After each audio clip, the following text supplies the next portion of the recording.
महिलाएं कमजोर नहीं हैं, ये सिर्फ साइलेंटली ओवरलोडेड हैं। अगर आपकी उम्र 30 प्लस है और आप अपने अंदर ये साइन एंड सिम्टम्स महसूस कर रही हैं तो ये वीडियो आपके लिए हेल्पफुल हो सकती है। So watch this video till the end.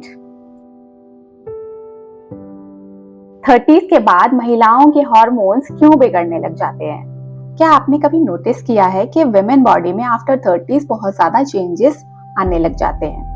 Weight gain होने लग जाता है, पीरियड्स इरेगुलर हो जाते हैं, पीएमएस ज्यादा हो जाता है, मूड स्विंग्स होते हैं, हेयर फॉल हो जाता है, थायराइड फंक्शन इरेगुलर हो जाता है और फिर हमें कहा जाता है कि ये तो नॉर्मल है, एज के साथ ऐसा होता है।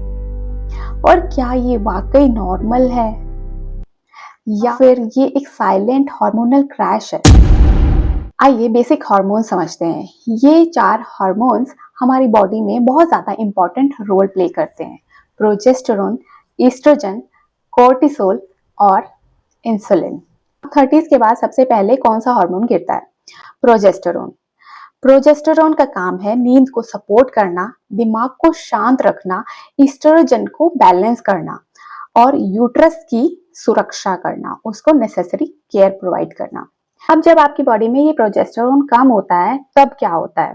आप हमेशा इरिटेटेड फील करोगे, मूड स्विंग्स ज्यादा होंगे, स्ट्रेस एंजाइटी ज्यादा बढ़ेगी, हैवी ब्लीडिंग होगी, पीएमएस बढ़ेंगे।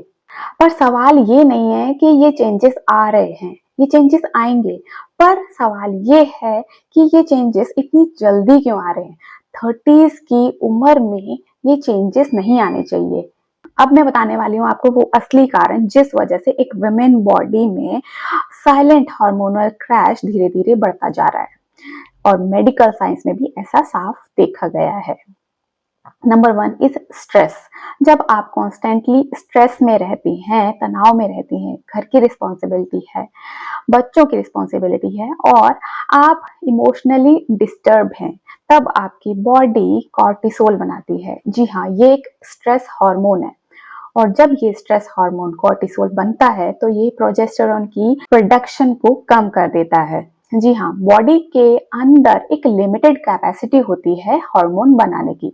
जब कॉर्टिसोल ज्यादा बढ़ने लग जाता है तो प्रोजेस्टेरोन की प्रोडक्शन कम हो जाती है, जिस वजह से प्रोजेस्टेरोन अपना सही काम नहीं कर पाता है, जो कि रिप्रोडक्शन से रिलेटेड होता है, जिस वजह से आप ये सिम्टम्स अपनी बॉडी में देखते हैं। जब बॉडी को सेफ फील नहीं होता है, बॉडी के अंदर कॉन्स्टेंटली इमोशनल डिस्टरबेंस चल रहा है, बॉडी को लगता है कि मेरे लिए सर्वाइवल ज्यादा इंपॉर्टेंट है, और जब बॉडी को ऐसा लगने लग जाता है कि मेरे लिए बॉडी सेफ नहीं है, मेरे लिए एनवायरनमेंट सेफ नहीं है, तो ये कॉर्टिसोल बनाने लग जाती है। तो इस समय पर ये बॉडी रिप्रोडक्शन को महत्व नहीं देती है, बल्कि ये सर्वाइवल को ज्यादा महत्व देती है। वो सोचती है कि ठीक है, रिप्रोडक्शन का बाद में देखा जाएगा, पहले बॉडी को सेव करना ज्यादा इंपॉर्टेंट है। Reason number 2 is insulin resistance. 30s के बाद हमारी लाइफस्टाइल धीरे धीरे चेंज होने लग जाती है। हम रिफाइंड कार्ब्स ज्यादा लेने लग जाते हैं, मसल मास कम होता जाता है और हमारी फिजिकल एक्टिविटी भी कम से कम होती जाती है। इन सभी कारणों की वजह से हमारी बॉडी में ज्यादा इंसुलिन प्रोडक्शन शुरू हो जाता है और ये हाई इंसुलिन हमारी बॉडी में पीसीओएस जैसे सिम्टम्स क्रिएट करता है। बॉडी में टेस्टोस्टेरोन ज्यादा प्रोड्यूस करने लग जाता है, जो कि एक मेल हार्मोन है। पेट के आसपास फैट डेपोजिशन शुरू हो जाता है और पीरियड्स इरेगुलर हो जाते हैं। यानी ये हार्मोनल इम्बैलेंस सिर्फ ओवरीज रिलेटेड प्रॉब्लम नहीं है, बल्कि ये एक मेटाबॉलिक प्रॉब्लम भी है। Reason number 3 is sleep disturbance. जब आप रात को लेट खाना खा रहे हैं, लेट सोने जा रहे हैं और सोने से पहले आप 1 घंटा फोन देख रहे हैं, तो ये ब्लू लाइट एक्सपोजर आपकी बॉडी में मेलाटोनिन की प्रोडक्शन को कम करता है। ये मेलाटोनिन एक नींद का ही हार्मोन नहीं है, बल्कि ये एस्ट्रोजन को भी रेगुलेट करता है और एस्ट्रोजन का काम है हमारी एक फीमेल बॉडी के लिए बहुत इंपॉर्टेंट रोल प्ले करता है। तो जब ये नींद खराब होती है तो हमारी बॉडी का हार्मोनल सिस्टम भी धीरे धीरे खराब होता जाता है। Number 4 is emotional suppression. After 30s या फिर यूं कह लें कि शादी के बाद महिलाएं अपने अंदर बहुत कुछ दबाने लग जाती हैं, अपना गुस्सा, अपनी थकान, सब कुछ ठीक है का मास्क पहन लेती हैं। लेकिन ये शरीर मास्क नहीं पहनता है। वो दबे हुए इमोशंस कहीं ना कहीं आप स्टोर करते हैं। आप अपने नर्वस सिस्टम को ओवरलोड करती रहती हैं और यही chronic emotional suppression nervous system को फाइट एंड फ्लाइट मोड में रखता है, जिस वजह से कॉर्टिसोल प्रोड्यूस होता है। तो जब ये नर्वस सिस्टम क्रॉनिक स्ट्रेस में रहेगा तो आपके बॉडी के हार्मोन्स डिस्टर्ब होना तय है। अब मैं आपको बताने वाली हूँ वो वार्निंग साइंस जिन्हें आपको इग्नोर नहीं करना है। जब ये हार्मोनल चेंजेस शुरू होते हैं तो वुमेन बॉडी कुछ साइन एंड सिम्टम्स दिखाती है, जैसे कि आपकी पीरियड्स इरेगुलर हो जाएंगे या फिर हैवी फ्लो आने लगेगा, मूड स्विंग्स, एंजाइटी बढ़ जाएगी, सेक्स अर्ज कम हो जाएगी, आपके हेयर थिन होने शुरू हो जाएंगे, आपके बेली के अराउंड फैट डिपोजिशन ज्यादा होने लगेगा और थायराइड फंक्शन आपके इरेगुलर होना शुरू हो जाएंगे। अभी तक हमने जाना कि क्या असली रीजन होते हैं इस साइलेंट हार्मोनल क्रैश के पीछे। अब हम बढ़ते हैं प्रिवेंशन पार्ट की तरफ। Number 1 is stress regulation. जैसा कि आपको पता है कि स्ट्रेस एक मेन इंपॉर्टेंट रीजन है विमेन बॉडी में कॉर्टिसोल प्रोड्यूस करने का। तो सबसे इंपॉर्टेंट है कि हम इस स्ट्रेस को रेगुलेट करें। और ये कैसे होगा? इसके लिए आप क्या कर सकते हैं? रोज रोज आप 10 मिनट की धूप जरूर लें। डीप ब्रीदिंग करें, 4 सेकेंड्स इनहेल करें, 6 सेकेंड एक्सहेल करें। और जब भी कोई भी काम कर रही हैं तो मल्टीटास्किंग करने से बचें। ध्यान रखें कि ये मल्टीटास्किंग आपके दिमाग को, आपके नर्वस सिस्टम को ओवरलोड करता है, जिस वजह से आपकी एनर्जी ड्रेन होती है। और सोने से पहले 1 घंटा डिजिटल डिटॉक्स जरूरी है।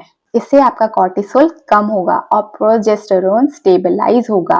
Number 2 is insulin control. अपनी लाइफस्टाइल को चेंज करें। अगर आप रिफाइंड कार्ब्स ज्यादा ले रहे हैं तो उसको कम करके अपनी डाइट में, अपने ब्रेकफास्ट में प्रोटीन्स ऐड करें। 30 मिनट्स की स्ट्रेंथ ट्रेनिंग जरूर करें और खाने के बाद आधा घंटा वॉक जरूर करें। ध्यान रहे कि आपकी बॉडी की मसल्स जो है वो हार्मोनल शील्ड हैं। Sleep discipline. रात को सोने से पहले 1 घंटा मोबाइल को बिल्कुल स्विच ऑफ कर दें। स्विच ऑफ नहीं कर सकते तो अपने बेड से बहुत दूर रखें। कमरा डार्क करके सोएं। Number 4 is emotional hygiene. अगर आप अपने अंदर एंगर, गुस्सा दबा के बैठी हैं या फिर बहुत सारी ऐसी चीजें टॉलरेट कर रही हैं जो कि आपको अंदर ही अंदर हर्ट कर रही हैं, तो आपकी बॉडी रिएक्ट करेगी ही। आपकी बॉडी को फील होगा कि आपकी बॉडी स्ट्रेस में है, तो अगेन कॉर्टिसोल प्रोड्यूस होगा। इससे बचने के लिए आपको क्या करना है कि एक जर्नल मेंटेन करें। उसमें डेली की आप एक्टिविटीज लिख सकते हैं कि कब आपको गुस्सा आया, कब आपने अपने आप को हेल्पलेस फील किया। ये सब डेली रूटीन जब आप उसमें दर्ज करेंगी तो आपकी एनर्जी, वो गुस्सा, वो चैनलाइज होगा। अपने रिलेशंस में, अपनी फैमिलीज में बाउंड्रीज सेट करें और अगर जरूरत हो तो थेरेपी भी ले सकती हैं। हार्मोनल टैबलेट से पहले नर्वस सिस्टम को ठीक करना ज्यादा जरूरी है। 30 के बाद हार्मोनल कोलैप्स नहीं होना चाहिए, बल्कि वार्निंग शुरू होनी चाहिए, ताकि आपके 40s 50s स्टेबल हो, आपको तब जाके कोई प्रॉब्लम्स फेस ना करनी पड़े। महिलाएं कमजोर नहीं है, ये सिर्फ साइलेंटली ओवरलोडेड हैं। अगर आप ये ओवरलोड को कम करेंगी तो आप अपने लिए, अपनी बॉडी के लिए एक स्टेबल एनवायरनमेंट क्रिएट करती हैं। अगर आपने अभी से अपने स्ट्रेस को रेगुलेट करना शुरू कर दिया तो आप अपने हार्मोन्स को ही नहीं बल्कि अपने फ्यूचर हेल्थ को भी प्रमोट करती हैं, अपने फ्यूचर को प्रोटेक्ट करती हैं। अगर आपको ये वीडियो अच्छा लगा, हेल्पफुल लगा, तो इस वीडियो को लाइक कर दीजिए और इसी तरह की वीडियोस देखने के लिए चैनल को सब्सक्राइब कर लीजिए।